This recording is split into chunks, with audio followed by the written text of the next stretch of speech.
All right. And my name is Ron. Ron, it's very nice to meet you. I'm Nikki. I'm Yeah. in just outside of Milwaukee in Wisconsin. So I think I'm near your grandson, Andrew. Yeah. Andrew is a fireman, I think, in Milwaukee. That's what Oh, he. Yeah. very nice. Yeah, I don't know him personally, but I know He's a that. great.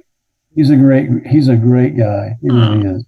well, I hope I get a chance to meet him sometime soon. I know that if Tom and I and Andrew are ever in the same room together, Tom will make sure that we we get introduced Oh, for sure. okay. Yeah. Okay.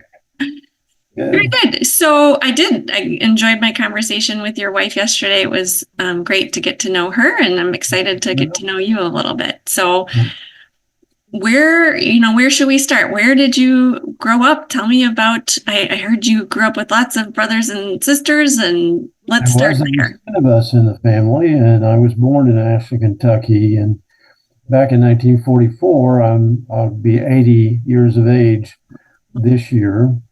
And so I was born in a pretty poor region of Kentucky. We moved a lot when I was a kid growing up. I think I went to every school in our county Oh, and some really? outside our county. That was kind of my background.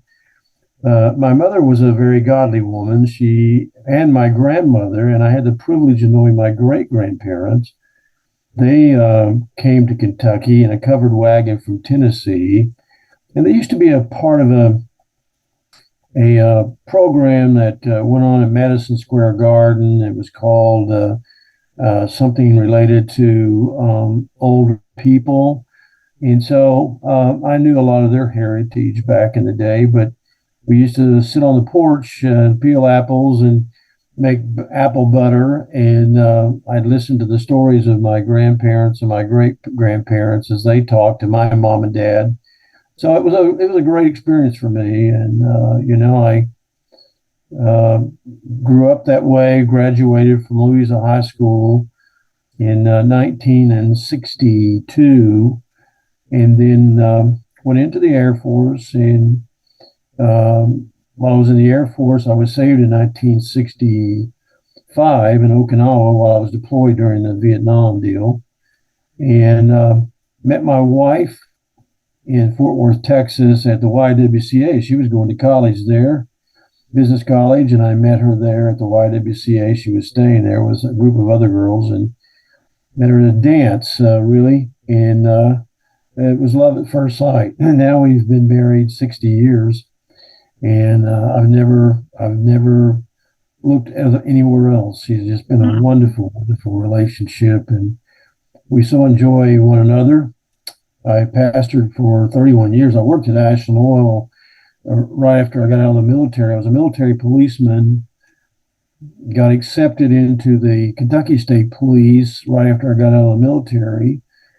And as they came to tell me to report to the academy for the police department or the Kentucky State Police, and I declined that and went to work for Ashland Oil while I was there. We got involved in a church, and my wife and I, and got discipled. And in the process of that, the Lord called me to the ministry. I'd worked for Ashland Oil about 7 years. And so I was called into the ministry. I went back to college again and graduated from Tennessee Temple in 1976 Hmm. and started pastoring. I pastored for 31 years. I am now a chaplain at Oklahoma County Detention Center. And I go into the I'm a chaplain for the Oklahoma State Department of Corrections. So I go into maximum, medium, and minimum security prisons and talk with inmates who want to see a chaplain. And I've talked to people on death row at the McAllister, which is one of the most the maximum security prison here in Oklahoma, and talked to inmates that have now been executed. So it's been a real experience for me, a good experience. I sit on the board for the Oklahoma Jail and Prison Ministry, which covers all the chaplains in Oklahoma, the state of Oklahoma. And that's been an interesting thing. I'm on the executive committee there. So, but some of the things I did in my childhood, I wish I could undo. Don't we all? Yeah, well, but I really appreciate the heritage I've been given from my grandmother. Uh, she was married to a man who was an alcoholic, and I saw that, and I saw her relationship and how she stayed with that. And through all of that, my mom and dad had a wonderful relationship. My dad had a fourth grade education. He quit when he was in the fourth grade to help at home, Okay. raise tobacco in the hills of Kentucky. Yeah. That's what they do in Kentucky, a lot of it. So, but my grandmother was a very ardent prayer warrior. And from her, I learned how to pray. And she spent lots of time because of the husband she lived with. And that was a lesson. When I go to my great grandparents and spend nights with them, me and my cousin Roger, we always enjoyed going there because they treated us so wonderfully, great grandparents can do Yeah. with smaller children. And I used to love to smell my great grandfather smoke his pipe. He smoked a pipe all his days, and I just enjoyed that, enjoyed the time with them, and they too were very godly people, and so I learned a lot from them. Yeah. My You said that they great-grandmother, came from Tennessee. Tennessee, yeah. Yeah. My So great grandfather never learned to drive. He rode a bicycle everywhere. really.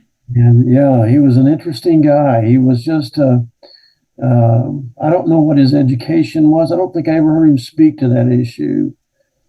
But my grandmother couldn't read. My great grandmother could not read nor write. And she prayed and asked God to help her read her Bible, and she learned how to read her Bible. Wow. That's the only thing she could read. She Wow. couldn't read anything else. And I That's remember one of the harder things to read. did. Yes, She was me. more difficult things to read, but she could read it and read it very well. And I've heard her say she couldn't read anything else, and she'd sign her Social Security check with an X. Okay. So it was really interesting, and they let me do a lot of projects with my hands.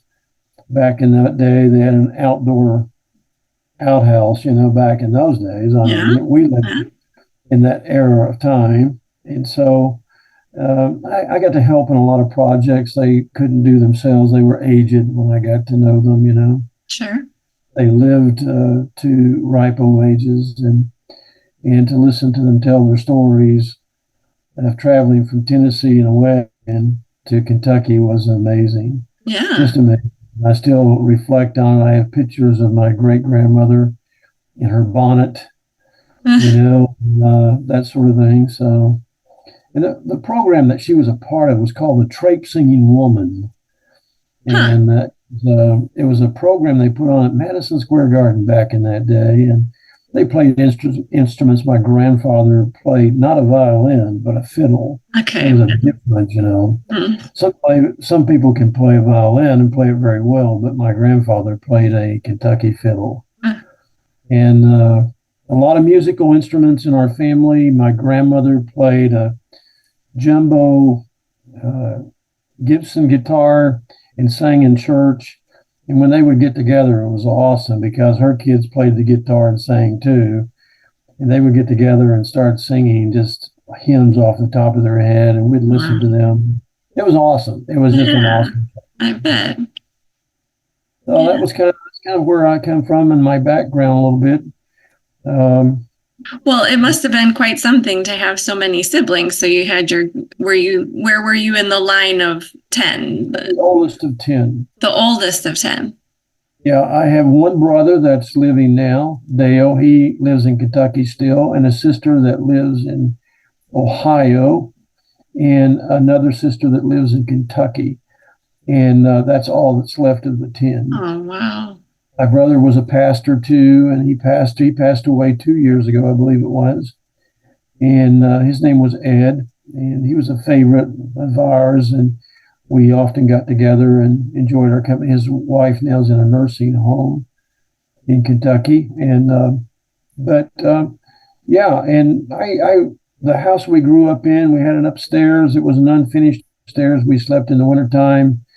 the snow would blow in under the door upstairs, and the three of us slept in the same bed, and we always hated to sleep in the middle because that was the hardest place to sleep, you know. Sure.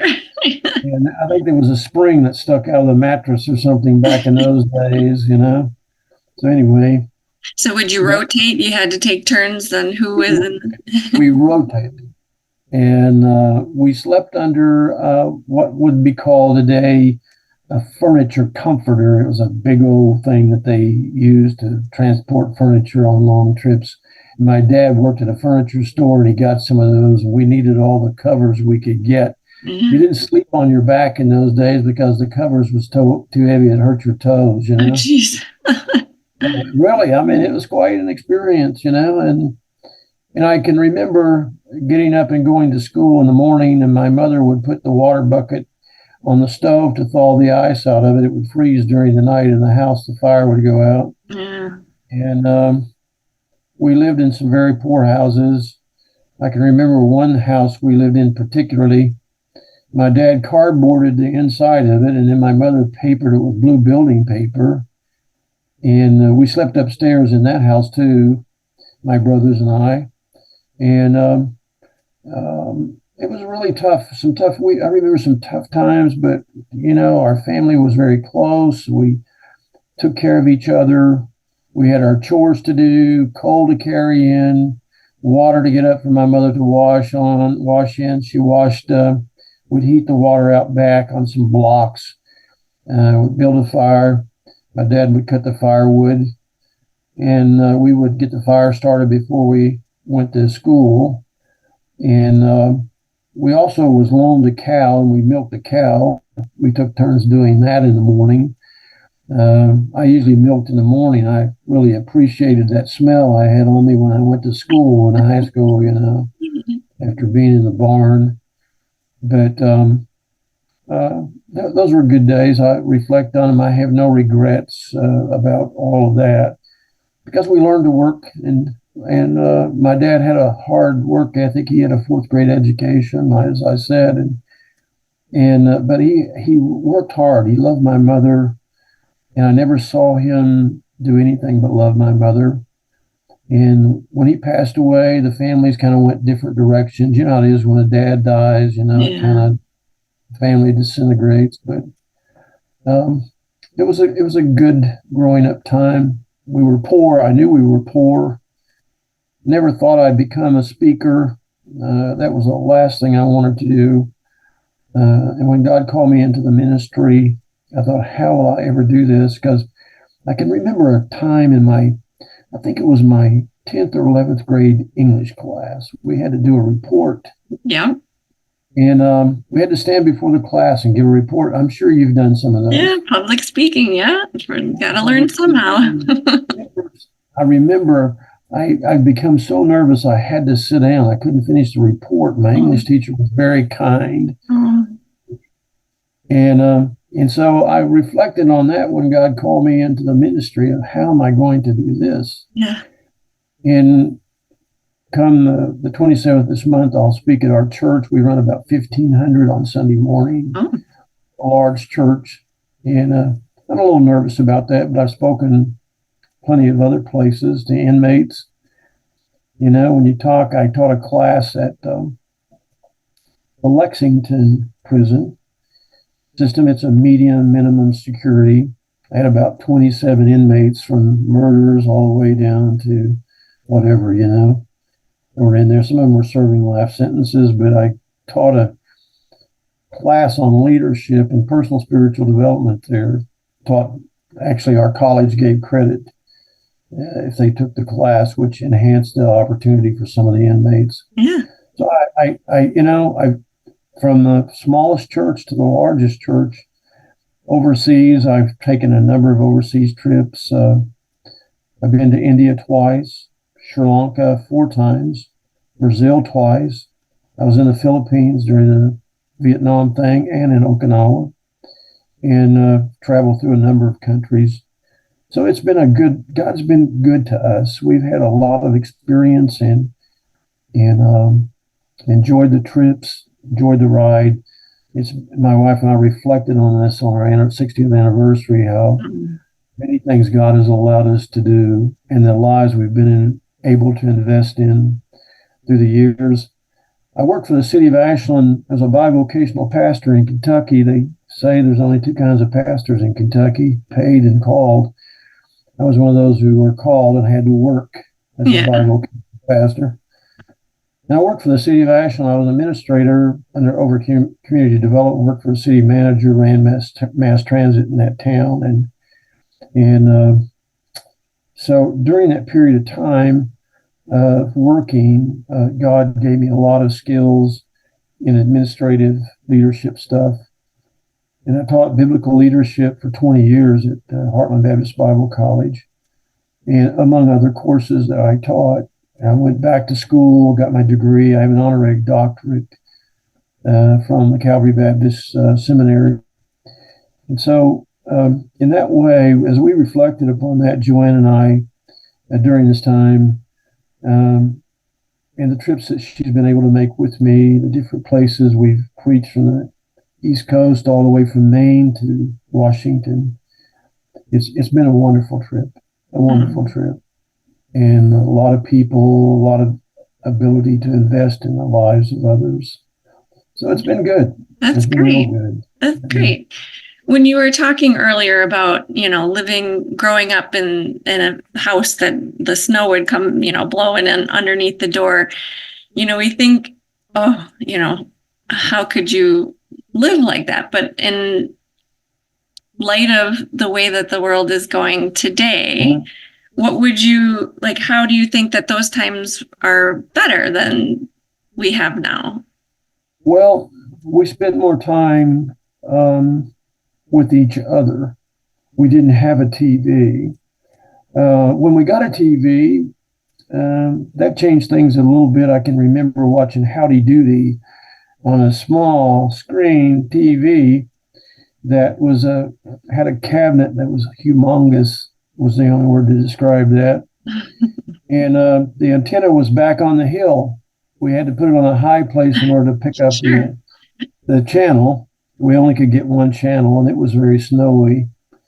But that changed things. But my favorite times growing up were the times we got to sit on the porch, and in the evening times when my mom and my grandmother, my great grandmother, and my great grandfather would be there as well. My grandfather wasn't there, but listening to their stories, they would peel apples or break beans or whatever it was, and getting ready the next day to listen to their stories. They would talk, and they would talk about the haunted houses they lived in traveling from Tennessee, some of the places they had to stay along the trip. And it was just an interesting time as a boy growing up. I went to a one-room schoolhouse. Okay. I had 6 grades when I went to school, when I started school. Then we graduated to a 3. They consolidated back in Kentucky, and I went to a 3-room school. And I have a picture of myself standing, a group picture of our class, the 2 classes that were in my room. And I had on a pair of Brogan shoes I'd ripped some strings together, some cloth together to make my shoestrings because my shoestrings had broken. Okay. We didn't know they were going to take pictures that day, or my mother would have probably never let me go that way. She made our clothes, our shirts. My mother sewed a lot of those shirts out of dairy feed sacks that my dad would put dairy feed in. They were really flowered and colored. And so I literally wore those dairy feeds on my back, going to school back in the 2nd and 3rd grade back during that time. And we had a pump outside. We all brought our cup to school. I know this is hard for you to imagine. You're a lot younger than I am. But we took a tin cup to school. We kept it in our desk. We had a hand pump outside. We actually pumped the water out of a well. And they had a row of girls' toilets outside and a row of boys' toilets outside, quite distant from one another. Okay. And that was, there was no indoor plumbing in that school, none, even after the consolidation. And so We rode to school on a school bus. We went home on a school bus, but it was very different. The discipline was pretty tough back in those days, even on the school bus. Mm. And so those were some of my favorite times as I reflect back on my childhood. And then I met my wife in 1964. I joined the military in 63, and I met her, and my whole life changed after that. We just fell madly in love with one another. I had to win her. I told her on my first date I was going to marry her. Uh, Said, "You're crazy. You don't know I was what going you're to say, talking was she convinced? about. You just met me." I said, "No, I'm going to marry you." And so it took me 5 months to win her heart to get her to say I do. But we married after 5 months in the military. Military didn't want me to do that at that time. They were really against those kinds of things. But we married, and here we are 60 years later. Yeah. When you know, Still, you know. when you know, you know. I just knew, and it took a while to convince her before she knew, but she came around. It's quite the story there. And I didn't have a car. I didn't even have a driver's license. I had my license suspended for an accident that I had. That my dad didn't have insurance. We couldn't afford insurance, so they took my license because I didn't have insurance, even though it wasn't my fault. But anyway, I didn't get my driver's license till after we got married. Okay. I got them back. I went home on a leave and drove home. And I went. My parents got a car for me. I had a car when I went into the military, and they got a car for me. And I went home to pick up that old car. It was rusty. It was just eat up with rust. I remember driving it back. I couldn't leave it on base. They wouldn't let me have it on base because I didn't have insurance. So Joanne, who was then my girlfriend, kept it off post. She'd come and pick me up, and we'd date, and then so eventually I got my driver's license back. But there was like I say, we've had an interesting 60 years. Yeah. What were some of your favorite things to do when you guys would go on a date? Well, we back in those days, we attended the Airmen's Club dances, or they'd have a dance at the YWCA. They were very protective of the girls that were at the YWCA back in the day. You had to be on your best behavior when you went there. And somebody on post told me, if you want to meet a good girl, go to the YWCA. And that's how I met my wife. But that's what we would do. Or I think I was making $98 every 2 weeks in the military. Ooh. And Joanne was making more money than I was at the bank where she worked when we got married. But I'd make it go as far as it would go. And we'd go somewhere, get a hamburger, and just, we had a favorite spot. We'd park and look out over Fort Worth, Texas, where I was stationed. And it was just a favorite place to go. And it not only overlooked the base, but it overlooked some beautiful areas around the Fort Worth area. And so that's what we would do until we got married. And then life changed. When we got married, I couldn't even buy the gas for my best man, Tom Franklin. He was a friend of mine in the military. He was my best man at my wedding. We got married in Wilson, Oklahoma, the First Baptist Church, and he had to drive there from Fort Worth, which was about 90 miles. Okay. He drove up separately from me. I went up the night before for the rehearsal and all that. He came up for the wedding. I had $7 in my pocket when I got married. That's all the money we had. Mm-hmm. Rented an apartment.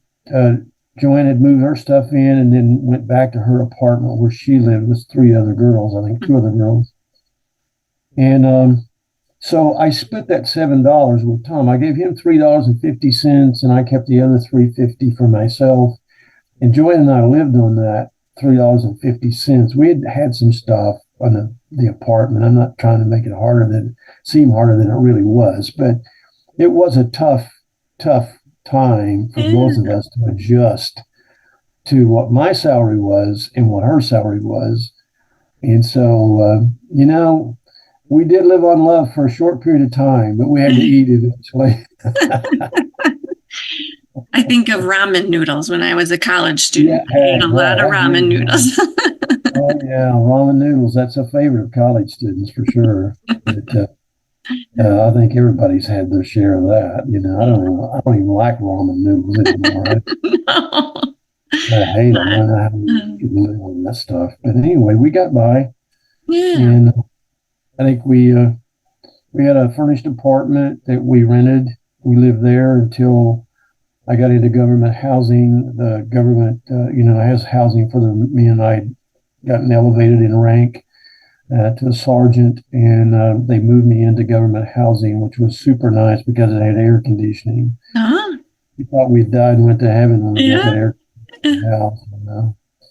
And there, our first daughter was conceived, and Kelly was born into our life, and that really changed things for us, to have a baby. And she was born with a cleft palate, so that was a traumatic time for us. We didn't know what to do, how to do. So the military took responsibility for part of that, and she had surgery, the first surgery on her mouth when we were still in the military, and corrected a lot of that. And of course, she has a doctorate in nursing now. She graduated and taught at Pensacola Christian College for 10 years and chaired the nursing program at Maranatha, and then went on to Bob Jones University for a short period of time, several years there, chairing their nursing program. And we have three wonderful daughters, Kelly, Terry, who lives here. I'm using her computer today. She's a CPA. Okay. And graduated from Pensacola Christian College and in accounting. And then our youngest daughter met her husband at Pensacola, and he's a pastor in Maine. And so anyway, we have a wonderful family, three wonderful girls, and we're very close still. Our girls are very close to one another. They stay, it's a daily or weekly conversation. And that thrills our heart that they've had that kind of camaraderie. They share their lives together. And it's all because of what God has done in our life, We tried to raise a godly seed, and we used to read Proverbs, a chapter in Proverbs before they go off to school in the morning. Yeah. And so, we wanted to build their character. And I'm thankful by the grace of God, they had some character built into them. Mm. My daughter I sold books on some of my tours, and she wouldn't let me do anything but keep an account of every book I sold and all the stuff that we had to do. We had to keep track of all that to turn into her. She wouldn't do my taxes unless I did that. Got to be by the book. She went by the book. No breaks whatsoever. But I'm so thankful for her honesty. And now she's going through a very traumatic time. She lost her husband in January of this year. Oh. And he was a godly man. We loved each other. He and I usually had conversations on Saturday night as to what we were teaching on Sunday. So that kind of relationship, I think you can see from where I'm coming from, how it was, and hopefully it's been helpful anyway. Yeah, oh, absolutely. I was thinking a little bit about, so I think I heard you say that you entered into the military and then you got married shortly after that, or maybe I have the timing a little bit wrong. But were you guys separated for any length of time, or did you? We were. That was a very difficult time. I got deployed in '65, temporary duty for 4 months. It's the only time we've ever been apart for that long. It was a very difficult time for both of us. Her mother came to live with her in Fort Worth, and of course, the only phone call I ever made from Okinawa cost me $16 a minute. This was before cell phones, the transatlantic line. I mean, you had to get a phone call. To get a phone call, it cost me $16 a minute to call. Oh, boy. I made one phone call to her to tell her I'd gotten saved. That's where I got saved. Oh. I got saved in a military chapel there on the base. And my mother actually gave me the gospel. She gave me the gospel in just about every letter she ever wrote to me. She probably knew more about me than I thought she did. Moms are like that. Mm-hmm. She would write me letters, and every letter she would give me the Romans Road of Salvation and tell me how to be saved. and then she'd go on, talking about whatever. But that was a difficult time for Joanne and I. And the only time, like I say, we've ever been apart, 60 years. I mean, for any length of time. Now, I've made some trips overseas for a couple of weeks or so, Sure. but other than that, it was just gone and right back again. But she's handled that probably better than I did, because, like I say, she's been the love of my life. Yeah. And to this day, I adore her. She's. Yeah. I just got through doing a project at our home just for her for our 60th anniversary. I remodeled her bathroom in our house. Ooh. At 80 years old, I put in a shower and did Wow. the whole tile work and all that. I used to Wow. do that. Do you And hire she, out? Because we could use your help here. We're in Wisconsin, but I don't hang out. I'm not able to do that right now. I'm waiting from the shower remodel right now. I suppose, yes. Oh, man, that was pretty tough. But anyway, it's done. It's beautiful. We had somebody come in and put the doors up for that. But all the rest of it I did. So I was happy for her. And I painted and we decorated afterwards. And she's really happy with that. Oh, It's yeah, her style. that's amazing. Yeah, that's awesome. And you'd mentioned I think Tom, your best man in the wedding. Do you still get to spend any time with him, or what are some of your favorite times with him? Well, we really didn't we were on the same shift, but we went separate directions. When we went to shift, we went to different parts of the base. Mm. Um, I was a canine handler. I worked the outer perimeters and with a dog, and the only constant companion was my dog Baron. That's about it. He was. Yeah. I trained him at Lackland myself. I sent one dog to Vietnam, and I was going to reenlist in the military. I was really gun ho. I love the military, even though it sometimes took me away from my wife. But the thing that I really liked was the dog handling. And I went back to Lackland after I sent one dog to Vietnam. I came back and they said, well, you're going to have to go train your own dog. I took a dog that had been left by a man that got out of the military. It took me some time to get in on them. They're very aggressive dogs. Mm-hmm. So I had to go back and train my own, which was a really good experience for me. And I love it. what were you training them? How were they assisting you? Well, what they did, we trained them for human detection. That's what they used them in Vietnam to sniff out the Viet Cong. Ah, That's what they used them for. okay. So when it came time for my reenlistment, I'd been overseas, and Joanne and I were really enjoying life. Kelly had been born at that time, and a friend of mine in the headquarters squadron said, as soon as you sign the paper, you're taking your dog and going to Nam. And I said, well, I talked it over with Joanne, and I said, no, we're going to get out. So we got out. And, the military by this time was committed to moving us back home and all of that. So I turned my dog over. He was a very aggressive. I tried to get my dog to accept my wife. I would take her to the kennels on post and bring my dog out of the kennel for her to just kind of try to get acquainted with. Now, there was a chain link fence between us. Yeah. Never could. He just never would accept at all. Of course, he didn't accept the guy that took him either. So, that's just the way it is with that particular branch of the military. And What kind of dogs were they? Do you remember what kind of dog? German Shepherds. Mm-hmm. And so they would take you out on post at night, if you can imagine this, and they would take you out at night in this very wooded area, and they would post men in attack suits, and you would that the dog would sniff out this guy if your dog was properly trained. They would sniff out these men, and then you would turn your dog loose on this guy on the attack suit, and everybody took their turn in the attack suit. It was very scary. Yeah. It's at night too, and this dog's going to jump you, and they could knock you down, an 80 or 90 pound dog, Yeah. So anyway, it was a pretty intense training for Vietnam, and so I spent another couple of years there at Carswell in Fort Worth, Texas, and we were a nuclear armed base. We had planes with that on them. And so that's what we did at night. We guarded the perimeters of the base, walked that dog, and we had a certain area. It might have been several acres that we covered out near the runways and stuff, and protected that area.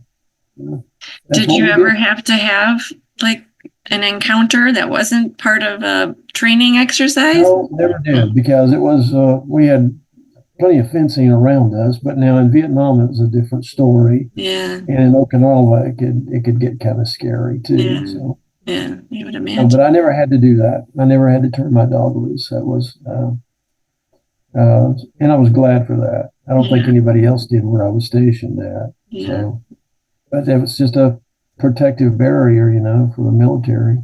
Yeah, yeah.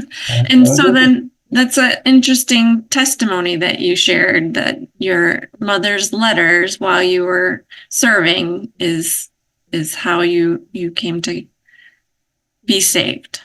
That's right. My mom, she played the piano in church, and my dad was he was a Christian. I've heard him give his testimony many times in church, but he was kind of on the border. He never really was all in until he contracted cancer, and then God forced him to get all in. But my mom was different than that. She took my wife under her wings when we went home from the military. They had such a wonderful relationship, and my mom loved her and loved all of her sons' wives and their wives, some of her daughters' husbands. Mm-hmm. But I think my wife had a special relationship with my mother. But my mother, I knew, always prayed for me, because every letter that she ever wrote me had some part of the gospel in it. And sometimes she would go further than that. When I got deployed, then she really intensified she knew I wasn't living where I should. And she intensified her efforts. And I'm sure there was many prayers went up for me, not only by her, but by her mother. And even my great-grandmother was alive at that time. And I knew they were all praying for us. It was a dangerous time in the America, Vietnam War, guys being sent off, that kind of thing. And so she intensified her efforts. And I got a letter one day. I was in the barracks. I was in a room with two other military policemen. And I got a letter from my mother, and it just struck me. I'm lost. I need to be saved. And her letter had given me the gospel. And so I got up from the desk where I was reading her letter, and I said to God, if you'll let me find a place to pray, I'll get saved. And so I found the base chapel. I'd never been in that base chapel, didn't even know where it was. I just started walking, and they had a prayer room that's basically for the Catholics of that on the post, and it was open 24/7. And I walked in there, and that's where I got saved.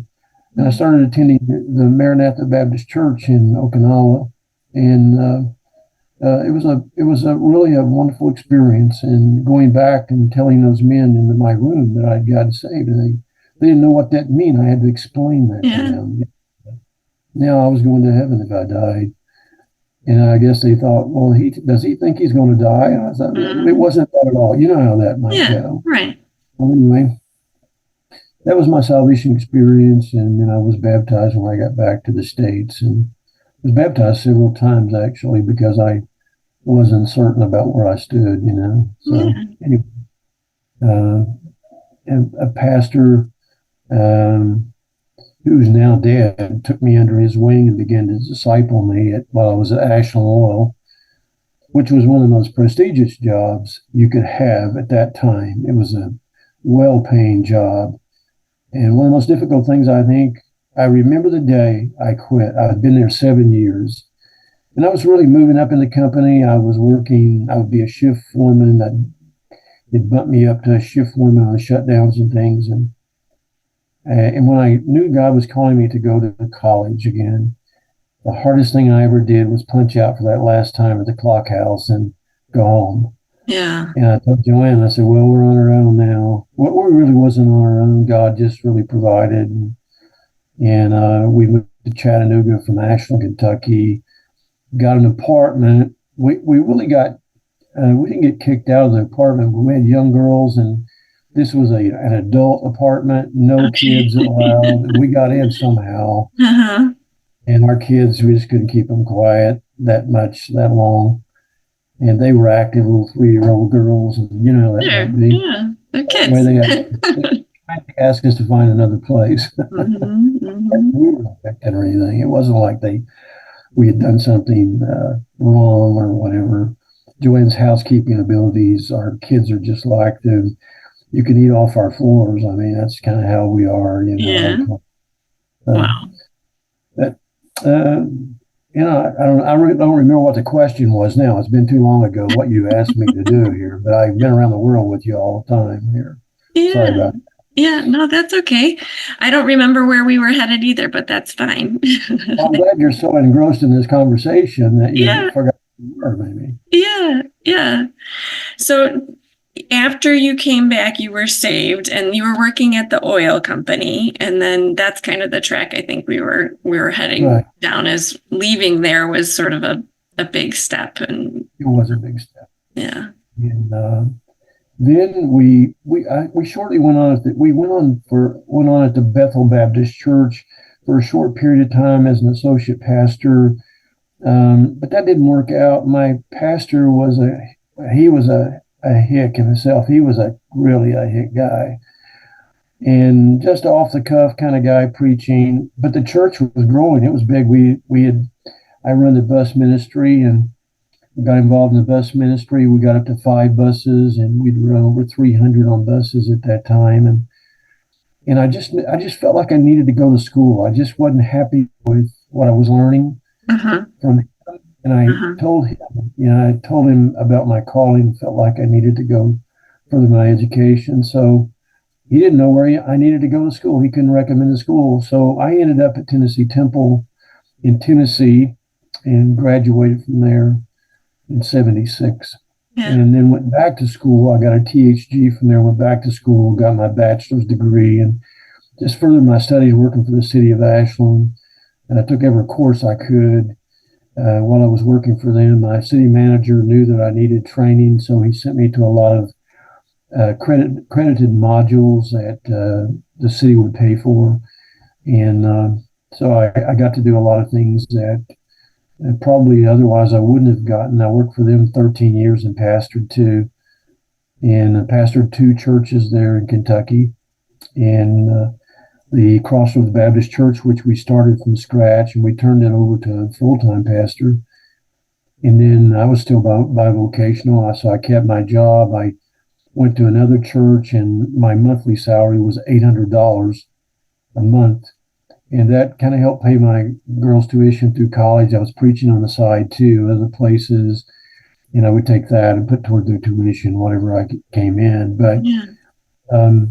those were really tough times.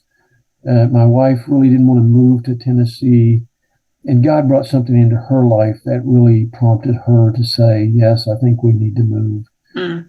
So God brought her along as He brought me along. Yeah. And I think that's the way it is with husbands and wives, you know.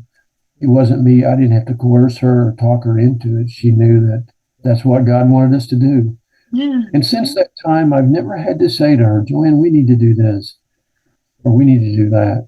She's followed the leadership. She's very, well, not, I wouldn't say always submissive, but most of the Yeah. time, 90% of the time, you know. So Yeah. anyway, it's always been me make the decision, but she might have to wait a little bit to think about that, you know. Yeah, to And come along to, wrap your head around things. That's change is yeah, always like that. and it's been good for me to wait. I'm very impatient, I suppose, and I want to hurry up and get there. I mean, I could stand in front of the microwave and jump up and down waiting for the thing to finish, you know. That's me. I'm very impatient that way. But when we came to Oklahoma in 1993, um, God did something for both of us. We knew we needed a change. So in 1993, Joanne was having difficulty on her job. She worked for a bank there. I guess she told you that. And I was having difficulty. I'd really gotten in a mess. We lived in a dry county, and our city was voting to go wet. Ashland Oil was big in the city. It had its corporate headquarters was there. It's now Marathon Oil. And Ashland Oil was pushing that, and I came down on the dry side. Well, I was working for the city manager. That created a conflict for me. And so it was during that time, we were in a transition. I had resigned the church and knew we needed to change. And then God immediately opened this, not immediately, but opened this door out here in Oklahoma. I'd never heard of this place that God had called me to, Chickasha, Oklahoma. I had to look on the map. This church had called me. I'd gotten acquainted with the pastor here on vacation. And I got a message from him on the phone. He said to me, Brother Caudill, can I recommend you to give your name to a church in Chickasha, Oklahoma? So I called him up. It was back in the days of answering machines. I called him up and I said, hey, his name was David Allen. I said, David, you hardly know me. You never had heard me preach. Why would you recommend me to a church? I'm going on your reputation. I said, Brother Caudill, I can't explain that to you, but the Holy Spirit spoke to me while I was praying. And your name came up, and that church had asked me to recommend somebody. And so that's how it came about. I came and preached on Sunday. They voted on Wednesday. They were running about 165, maybe something like that. It was full-time work. Already had an associate pastor in place, and they wanted me to do something there. And so anyway, I came, and we've been here ever since. We resigned there in 2006. I went into evangelism for a while, teaching leadership. That's what I taught in college, was biblical leadership. And so that led me to churches all over the country and preaching missions conferences, leadership conferences, revivals. It's just been wonderful what God has done. And so to this day, I'm 80 years old. I'm preaching in my church on Wednesday night. I teach a landmark Sunday school class there. And I teach people in my class that are smarter than I am. And so that's a blessing that they would put up with me, to teach them. So I'm really being humble about that, because we have engineer, we have police officers, we have somebody that is the administrator and started a Christian school, and they have 900 some students in their school. These people are in my class, and I'm wondering to myself, what's an 80-year-old guy doing teaching people like this, But I do what I can and trying to still learn. I'm a learner. I really love to learn. My mind is not as clear as it used to be. And because I can jump, as you well know by this conversation, from one place to another place, It's hard for me to stay on track. I have a lot of stories to tell. And I don't know what my excuse is. I'm younger, and I do that a lot too. I forget my train of thought. So, well, it only gets worse, So my brother asked me one time what time it was, and I went off on some tangent. He said, "Brother, I don't want to know how to build a clock. I just want to know what the time is. That's kind of what we do." So, kind of unique period of time in your life. You're 80 years old, or almost 80. I'll be 80 my birthday this year, and rather unique. You look back over and think about the what ifs and what ands and all that, of your life, what you could have done differently. But when the guys retired, I had the privilege of hiring some of the staff in my department. I tried to farm them out. You couldn't ask directly if they went to church or what their denomination was or any of that, but I tried to feel them out as best I could. I did my own hiring for the staff in the office. My budget was about $7.5 million. And I hired staff, and I always tried to hire people that was smarter than me. And the two men, one of them had a master's degree in finance. The other had a master's degree in education. And when they retired from the city after I left there in 1993, I left, they called me and said to me, and they called me Brother Ron, because they didn't call me that at work, but they called me that. They come to hear me preach when I was in the area. said, we're retiring from this place, the city, and we just wanted to call you and thank you for hiring us back in the day. Yeah, that's a huge honor. Yeah. Very humbling Yeah. to know that that you invested in the lives of people, and here they are now retiring. Yeah. Now my kids are thinking about retiring. Yeah. Yeah. So it's amazing. Life is amazing, you know. Yeah. And but I have an amazing heritage. You know, God's given us so much in light of what we had. My wife was, as she told you, some of her background. She came from a very poor background as well. Mm-hmm. God has blessed us so abundantly. We have more than heart could wish. We lived in a house I could have never imagined when I was growing up. I couldn't imagine living in a house like that. We only dreamed about stuff like that, you know. Right. We didn't look to be put in a house like that. That's just what God's given us, you know. Right. Right.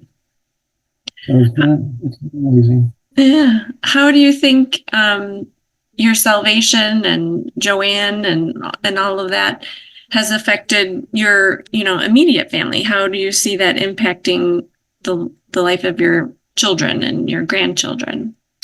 Well, it's had a huge impact. Really were reared in a church. Grew up in church. Kelly was 3 years old, I think, when we finally solidified the fact that church would be a major part of our life. We'd go Sunday morning, Sunday night, Wednesday night, and anytime the doors were open. So that they grew up. I mean, it's not like our kids were angels when they were younger.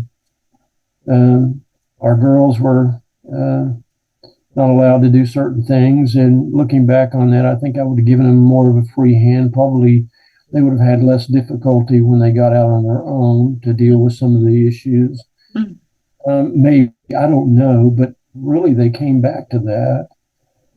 So it's had a huge impact on them. I had the privilege of discipling my son-in-law that went home to be with the Lord. He grew up spiritually in our living room, us talking about spiritual things. And it was in his obituary. You know, I thought that was so kind of my daughter to put that in his obituary that was read at his funeral. His funeral was huge. He had a huge impact himself. My son-in-law, James, my daughter called me. She said, Dad, there's this guy I want you to meet at college. I said, why do you want me to meet him? She said, well, he wants to start talking to me. And he needs to meet you first, and I need to get your approval before we do anything, before I engage him in too much conversation. Now he's a pastor. He was a finance major in college. They met and married, and then God called him into the ministry. And he calls me the pastor emeritus of his church. It's up in Maine. He's a Mainer, and will always be a Mainer, I guess. Can't get that out of him. I try to tell him about the political state of his that his state is in. You know, it's a nest egg. But anyway, but it's had a massive impact upon them. And of course, Kelly's husband has a doctorate and is taught in college, and he owns his own business now. So it's had a huge impact on our family, and even on my grandsons now. I mean, Andrew, who you know. I don't know if you go to church with him or how you met him. I don't know him directly. It's through Tom that I know of him. But like I said, if we're ever in the same room together, I'm sure we'll have a chance to talk. Yeah. But anyway, it's now trickling down to our grandkids. We got some great grandkids now. Andrew has got two little girls, precious little kids. He's already teaching them Bible stuff, you know.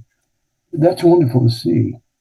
From passing the mantle from one generation to another generation is probably the greatest thrill of any parent.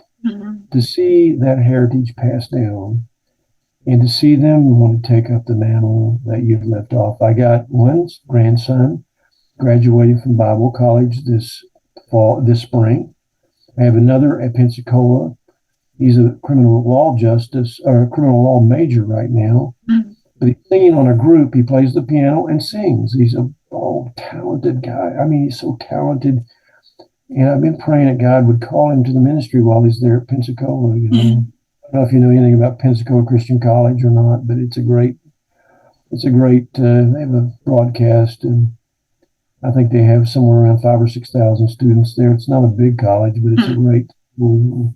I'm so glad he went a year to Heartland. Now he's going there, so I'm happy about that. And Terry, my middle daughter, is requiring their sons to go 1 year to Heartland Baptist Bible College to get that foundation for what they believe before they move on to a secular college or secular university if that's what they want to do. Sure. And I think that's so wonderful, you know. And of course, Andrew graduated from Maranatha there in Wisconsin. Jonathan graduated from there. He's over at Sight and Sound now, and does their costumes and all that kind of stuff. He's heavily involved in that Sight and Sound productions. Yeah, I'm not sure if you're familiar with that or not. They do these productions, biblical story productions. Oh, It's okay. big. You ever been to Branson, or if you've ever been to Lancaster, Pennsylvania? I've been to Branson, Missouri. Yeah. Yeah. Well, Sight and Sound, you ought to go there, my grandson. Maybe I could get you some free tickets. They're $50 a piece. They're not cheap. Oh, wow. Yeah. So different productions, Bible productions. That's amazing. Yeah. Yeah. So some of them are picking up the mantle and moving on. Yeah. And I'm happy about that. Hmm.